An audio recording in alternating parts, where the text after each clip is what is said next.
Patrzysz na to auto i od razu pojawia się jedno pytanie. Jakim cudem coś takiego powstało w latach 30? Auburn Speedster nie wygląda jak zwykły klasyk. Wygląda jak samochód, który ktoś zaprojektował za wcześnie o kilkadziesiąt lat.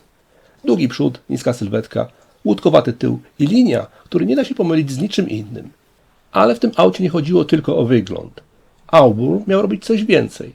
Miał zatrzymać ludzi w miejscu, wywołać zachwyt i sprzedać marzenie w czasach, kiedy świat wokół raczej marzeń nie rozdawał. Żeby dobrze zrozumieć Auburna Speedstera, trzeba najpierw zobaczyć moment, w którym to auto powstało. Początek lat 30. w Ameryce nie był czasem beztroskiego rozwoju. Wielki kryzys uderzył nie tylko w banki i fabryki, ale też w sposób, w jaki ludzie patrzyli na pieniądze, prestiż i zakupy. Rynek samochodowy gwałtownie się skurczył. Dla wielu marek problem nie polegał już na tym, jak sprzedawać więcej, tylko jak w ogóle przetrwać. Auburn był w trudnym położeniu. To nie był gigant, który mógł bez końca zasypywać problemy pieniędzmi. Firma musiała walczyć o uwagę klientów znacznie sprytniej. I wtedy właśnie ogromne znaczenie zyskał Eret Loban Cord. Cord nie myślał jak zachowawczy księgowy. Rozumiał, że w złych czasach ludzie nie zawsze kupują to, co najbardziej rozsądne. Czasem jeszcze mocniej reagują na rzeczy, które dają im poczucie stylu, sukcesu i ucieczki od szarej rzeczywistości. I to był ważny moment dla całej filozofii Auburna. Zamiast konkurować z tańszymi autami prostą kalkulacją, marka zaczęła sprzedawać emocje. Nie chodziło już wyłącznie o to, by samochód był poprawny technicznie i dobrze wykonany. On miał wyglądać tak, żeby człowiek chciał się przy nim zatrzymać. Miał dawać właścicielowi poczucie, że mimo ciężkich czasów nadal może sięgnąć po coś wyjątkowego. Auburn nie próbował być samochodem skromnym. Próbował być samochodem, który pozwalał na chwilę zapomnieć, że świat dookoła właśnie mocno się zmienił. I właśnie z tej presji narodził się Speedster. Nie jako kaprys projektanta i nie jako zabawka dla wąskiej grupy bogaczy, ale jako przemyślana odpowiedź na brutalne realia rynku. Firma wiedziała, że nie wygra wolumenem. Musiała wygrać obrazem, charakterem i odwagą. Speedster był deklaracją. Pokazywał, że nawet marka stojąca pod presją może stworzyć coś, co nie wygląda jak produkt zrodzony ze strachu. Wręcz przeciwnie. Wygląda jak auto stworzone przez ludzi, którzy na kryzys odpowiedzieli czymś jeszcze bardziej wyrazistym. I to jest klucz do całej historii Auburna 851. Ten samochód nie powstał w czasach wygody, powstał w czasach napięcia. Dlatego od początku miał w sobie coś więcej niż styl. Miał w sobie upór marki, która wiedziała, że jeśli ma zostać zapamiętana, nie może grać zachowawczo. Za wyglądem Auburna 851 stał Gordon Buring. Człowiek, który miał bardzo rzadką umiejętność. Potrafił narysować samochód tak, żeby wyglądał szybko, zanim jeszcze ktokolwiek zapytał o silnik. I właśnie tutaj widać to najlepiej. Speedster nie robił wrażenia masą, przesadą, ani ilością ozdobników. Jego siła tkwiła w proporcjach. Długi przód, nisko osadzona kabina, wyciągnięty tył i linia nadwozia, która sprawiała wrażenie napiętej od samego przodu aż po koniec karoserii. To auto nie wyglądało jak zbiór części, wyglądało jak jedna spójna myśl. Buring dobrze wiedział, że w takim samochodzie każdy detal musi pracować na całość. Dlatego Speedster nie był efekciarski w taki sposób. Owszem, miał elementy, które przyciągały wzrok natychmiast, ale najważniejsze było to, że nic tu nie wydawało się przypadkowe. To nie była karoseria, która próbowała być modna tylko przez chwilę. Ona miała wyglądać nowocześnie od razu i nie zestarzeć się po jednym sezonie. Właśnie dlatego Auburn 851 do dziś działa także na ludzi, którzy nie siedzą głęboko w historii motoryzacji. Wystarczy jedno spojrzenie i od razu wiadomo, że to nie był zwyczajny samochód z połowy lat 30. Bardzo ważne jest też to, że ten projekt nie powstał w oderwaniu od realiów marki. Buring nie rysował pomnika, rysował samochód, który miał przyciągać klientów do salonu, zatrzymywać ich wzrok i dawać Auburnowi przewagę w świecie, gdzie coraz trudniej było się wyróżnić. I udało się, bo 851 nie tylko dobrze wyglądał w katalogu czy na zdjęciu. On budował tożsamość całej marki. Z czasem zaczął ją reprezentować bardziej niż jakikolwiek inny model. Właśnie dlatego sylwetka Speedstera przetrwała dłużej niż sama firma. W historii motoryzacji wiele marek zniknęło, ale nie każda zostawiła po sobie kształt, który da się rozpoznać po sekundzie. Auburnowi się to udało. I to jest największa siła projektu Buringa. Nie tylko stworzył ładne auto, stworzył formę, która do dziś niesie legendę tego modelu. W Auburnie wygląd nie był dodatkiem do samochodu. Był częścią całego planu. Speedster miał robić wrażenie, jeszcze zanim ktokolwiek zapytał o silnik, osiągi czy cenę. W czasach, gdy rynek był trudny, a klienci ostrożniejsi niż wcześniej, samo zbudowanie poprawnego auta już nie wystarczało. Trzeba było stworzyć coś, co zatrzyma człowieka na dłużej. Coś, co wywoła reakcję natychmiast. Auburn dobrze to rozumiał. Dlatego w Speedsterze każdy ważniejszy element pracował na jeden efekt. Długi przód budował poczucie mocy. Niski profil dodawał dynamiki. a łódkowaty tył sprawiał, że auto wyglądało inaczej niż większość samochodów swoich czasów. Do tego dochodziły boczne, chromowane rury wydechowe, które nie były zwykłym detalem technicznym. One mówiły wprost, że to auto ma być widziane. Tak samo działało wnętrze. Zegary, układ kokpitu, plakietka z wynikiem prędkości. Wszystko było częścią opowieści, którą właściciel dostawał razem z samochodem. I właśnie tu Auburn był bardzo nowoczesny. Nie sprzedawał wyłącznie maszyny. Sprzedawał doświadczenie posiadania. Człowiek kupujący Speedstera nie brał tylko środka transportu. Brał przedmiot, który komunikował styl, pozycję i pewność siebie. To był samochód dla kogoś, kto chciał nie tylko dojechać na miejsce, ale też pojawić się na miejscu we właściwy sposób. Speedster działał więc jednocześnie jako auto i jako sygnał wysłany otoczeniu. To ważne, bo wiele samochodów z tamtej epoki próbowało wyglądać luksusowo albo sportowo, ale nie wszystkie potrafiły połączyć te dwa światy w jedną spójną całość. Auburnowi się to udało. Speedster nie wyglądał jak ciężki wóz dla bardzo bogatego właściciela, ani jak surowa maszyna zbudowana wyłącznie wokół osiągów. Łączył elegancję z tempem, efekt z funkcją, styl z obietnicą szybkości. I dzięki temu trafiał nie tylko do ludzi szukających danych technicznych, ale też do tych, którzy chcieli poczuć, że obcują z czymś wyjątkowym. I właśnie dlatego jego forma była strategią, a nie ozdobą. Ten samochód miał budować pożądanie od pierwszego spojrzenia.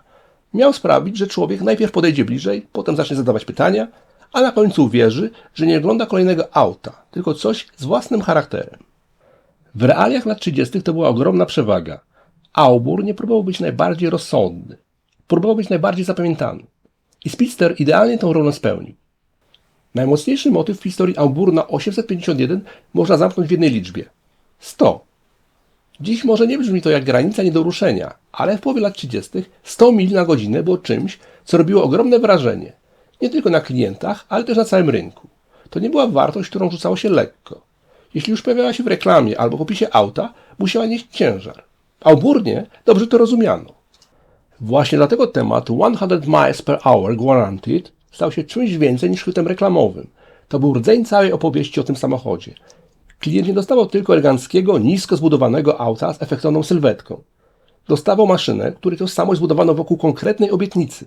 Bardzo łatwej do zapamiętania, bardzo mocnej i bardzo nowoczesnej jak na tamte czasy.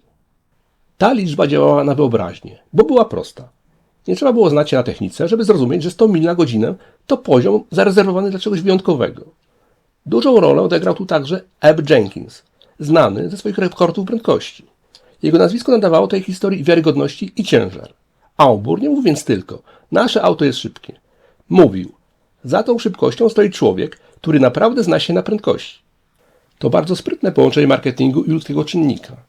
Dzięki temu Speedster nie był odbierany jako piękna karoseria z odważnym hasłem reklamowym. Miał za sobą konkretną twarz, konkretne osiągnięcia i konkretną liczbę, którą dało się powtarzać bez końca. I właśnie na tego temat 100 mil na godzinę tak mocno przygnął do tego modelu. Nie był dodatkiem do historii Auburna 851. Był jego osią.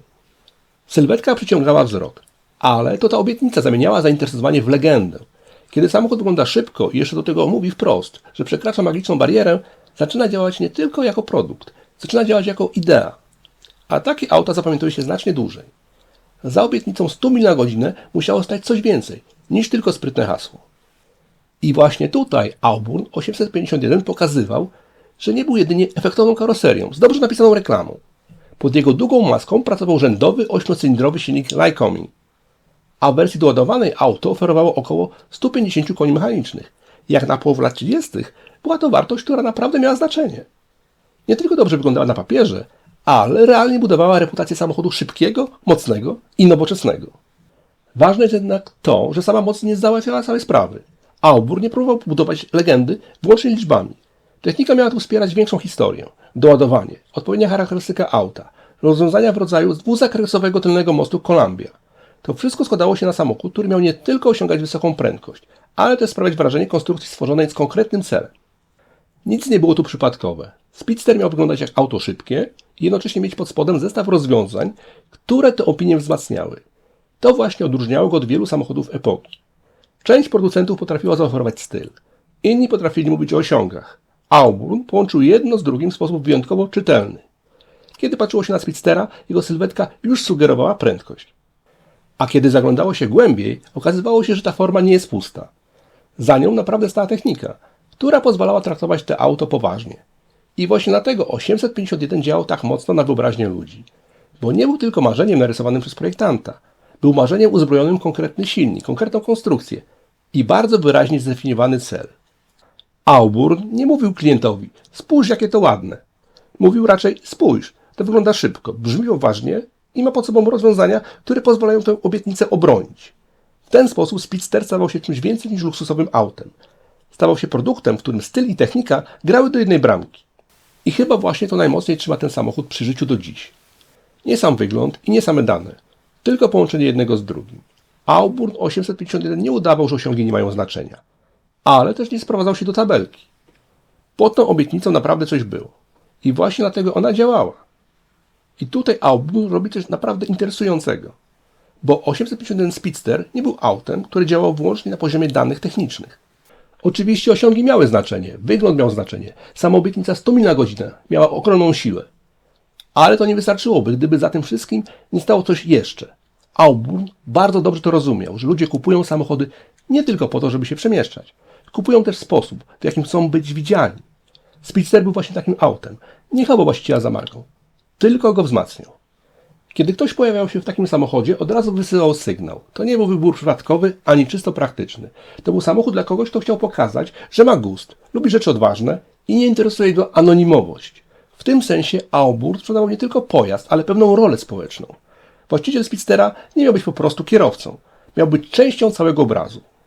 To bardzo ważne, bo wiele aut z tamtych lat próbowało imponować luksusem albo wielkością. Auburn poszedł inną drogą. Zamiast ciężkiego prestiżu dał klientowi coś bardziej nowoczesnego. Połączenie stylu, szybkości i widoczności. Speedster wyglądał tak, jakby należał do świata ludzi pewnych siebie, aktywnych, lubiących ruch, tempo i uwagę otoczenia. Nie budował dystansu, jak niektóre wielkie limuzyny. On przyciągał spojrzenia i wciągał właściciela w tę grę razem z sobą. I właśnie dlatego ten model tak mocno związał się z wyobrażeniem Ameryki, która mimo kryzysu nadal chciała wyglądać nowocześnie, elegancko i ambitnie. Człowiek kupujący Auburna nie dostawał tylko zestawu blach, chromu i mechaniki. Dostawał coś, co miało działać w relacji z innymi ludźmi. Ten samochód miał robić wrażenie na przechodniach, znajomych, gościach pod hotelem i ludziach mijanych na ulicy. Miał budować historię właściciela jeszcze zanim ten zdążył cokolwiek powiedzieć. I może właśnie to jest jeden z najważniejszych powodów, dla których Auburn 851 Speedster do dziś tak dobrze działa na wyobraźni. Bo od początku był projektowany nie tylko jako maszyna, ale jako narzędzie obecności. Miał transportować człowieka, ale przy okazji mówić o nim coś bardzo wyraźnego. A takie samochody zawsze zostają w pamięci dłużej niż te, które po prostu dobrze spełniały swoją funkcję. To jeden z najmocniejszych elementów całej historii Auburna 851. Samochód przetrwał swoją własną markę. Firma zniknęła, epoka się skończyła, świat poszedł dalej. A mimo to właśnie Speedster został w pamięci. Nie jako ciekawostka dla wąskiego grona pasjonatów, ale jako pełnoprawny symbol amerykańskiej motoryzacji lat 30. To bardzo dużo mówi o sile tego projektu. Wiele marek upadło i zostawiło po sobie pojedyncze modele, o których pamiętają głównie historycy. Auburnowi udało się coś trudniejszego. Zostawił po sobie samochód, który sam zaczął nieść legendę całej firmy. Dziś wiele osób może nie znać dokładnej historii przedsiębiorstwa, jego problemów finansowych czy miejsca na rynku, ale kojarzy Auburna Speedster od razu. Kojarzy ten długi przód, ten łódkowaty tył i tę sylwetkę, która wygląda, jakby została narysowana po to, żeby nie dało jej się pomylić z niczym innym. To nie stało się przypadkiem. 851 był autem, w którym wszystko zagrało we właściwym momencie. Projekt, technika, marketing, klimat epoki i potrzeba wyróżnienia się złożyły się na samochód, który był większy niż suma swoich części. Kiedy marka przestała istnieć, sam model nie stracił znaczenia. Wręcz przeciwnie. Z czasem zaczął funkcjonować jeszcze mocniej jako symbol tego, co w przedwojennej motoryzacji amerykańskiej było najbardziej pociągające. Odwagi w stylu, wiary w osiągi i umiejętności budowania marzenia wokół samochodu. I jest tym coś mocnego z ludzkiego punktu widzenia. A Auburn jako firma nie zdołał wygrać z realiami rynku. Ale stworzył samochód, który wygrał z czasem. To rzadki przypadek, kiedy produkt przeżywa swojego producenta. Nie tylko fizycznie, ale też kulturowo. Speedster nie został zapamiętany dlatego, że był ostatni. Został zapamiętany dlatego, że był wyrazisty. Dlatego, że miał charakter. Dlatego, że nie dało się go rozmyć, nawet po dekadach. I właśnie dlatego dziś Auburn 851 Speedster nie wygląda jak relikt po nieistniejącej marce.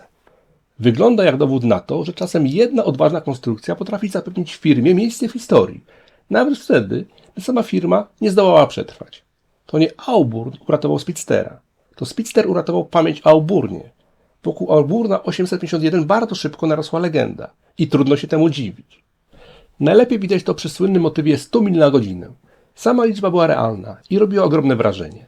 Tabliczka z wynikiem prędkości, nazwisko Abe'a Jenkinsa i cała otoczka wokół tej obietnicy działały jak idealnie skonstruowana historia, którą klient mógł zabrać z sobą razem z autem. Z biegiem czasu część tych opowieści zaczęła żyć własnym życiem.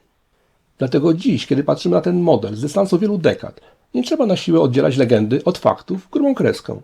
Lepiej zobaczyć, jak jedno pracowały na drugie. Fakty dawały podstawę, mit nadawał im siłę nośną. Razem stworzyły samochód, który nie tylko był szybki, efektowny i nowoczesny jak na swoje czasy, ale też umiał zostać w pamięci dłużej niż większość swoich rywali. Auburn należy właśnie do tej grupy. Dzieje się tak dlatego, że ten model od początku nie był zbudowany wokół jednego atutu. Nie opierał się wyłącznie na wyglądzie, choć wyglądał znakomicie. Nie opierał się wyłącznie na osiągach, choć obietnica 100 mil na godzinę dawała mu ogromną przewagę wizerunkową. Nie opierał się też tylko na prestiżu marki. Jego siła brała się z połączenia wszystkiego naraz. Buring dał mu formę, która do dziś wygląda pewnie i charakterystycznie. Technika dała mu wiarygodność. Ludzie pokroju Abe'a Jenkinsa dali mu twarz związaną z prędkością. A sama marka umiała opakować to wszystko w historię, którą łatwo było zapamiętać. Ale jest tu jeszcze coś ważniejszego. Auburn 851 Speedster nie wygląda jak samochód stworzony przez ostrożnych ludzi.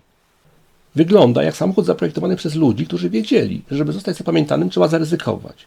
W jego sylwetce, w proporcjach, w całej tej obietnicy szybkości i stylu czuć odwagę.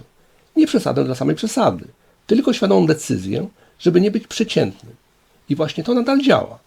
Bo nawet dziś, kiedy patrzy się na ten samochód, widać, że nie został stworzony po to, żeby po prostu spełnić swoją funkcję.